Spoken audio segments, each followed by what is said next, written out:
எவ்வளவு பெரிய இசை பாரம்பரியம் உள்ள ஒரு வீட்ல இவ்வளவு ஒரு ஆள்னு மதிச்சு இவ்வளவு பாட சொல்லி கேட்டு வந்திருக்காங்க பாருங்க. ஜெயா, ஏன் ஜெயா இப்படி எல்லாம் பேசுற? வேற எப்படி பேச சொல்றீங்க?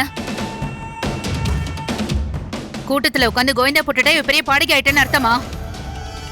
இதுல ஒரு பெருமை, அதுக்கு 1000 ரூபாய் பணம் வேற. மா, அவளோட திறமை என்னவோ அதுக்கேத்த மாதிரி அவ பண்ணிட்டு இருக்கா. இதுல என்ன தப்பு இருக்கு?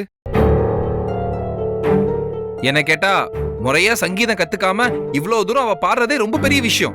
சக்தி, உடனே நீ எல்லாத்துக்கும் அவளுக்கு சப்போர்ட் பண்ணிட்டு வந்துடாத. மா, எல்லாத்துக்கும் ஒன்னும் சப்போர்ட் பண்ணலாமா? நியாயமா ஒரு விஷயம் பண்ணிருக்கா, அதுக்காக தான் நான் சப்போர்ட் பண்றேன். அன்னைக்கு அவ கோயிலுக்கு போயிருந்தப்ப கூட பாடணும் அவ கோயிலுக்கு போகல, எதேச்சே சாமி கும்பிட போயிருக்கா. அங்க அவ பாடுற மாதிரி ஆயிடுச்சு.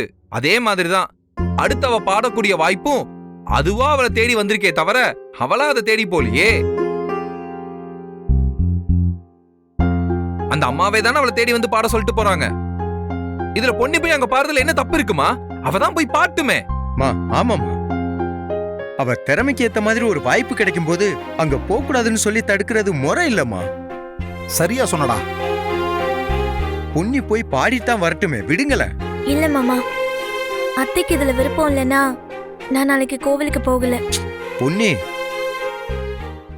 ஐயோ, எனக்கு இதுல விருப்பம் இருக்க இல்லன்னு எல்லாம் ஒண்ணும் இல்ல. சொல்ல போனா உன்னை பத்தின கவலையே இல்ல. நீ போறதா இருந்தா போ. ஆனா போற இடத்துல இந்த குடும்பத்தோட மானத்தை வாங்கிடாதன்னு தான் சொல்ல வரேன்.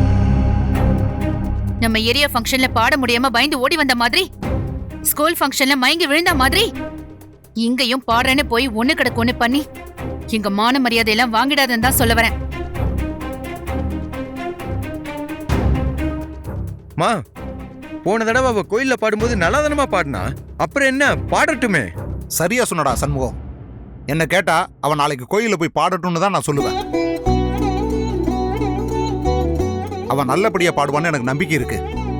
என்ன சக்தி? கண்டிப்பாப்பா, அதெல்லாம் பொன்னி கலக்கிடுவா. இல்ல வேண்டாம் சக்தி. என்ன வேணா? நீ நாளைக்கு கோயிலுக்கு போற, அங்க பாடுற, அவ்வளவுதான். எல்லாரும் அவங்கவுங்க இஷ்டத்துக்கு தான் இங்க நடந்துட்டு இருப்பீங்கல்ல. எப்படியோ போங்க. மா, ஜெயா, ஜெயா, ஜெயா.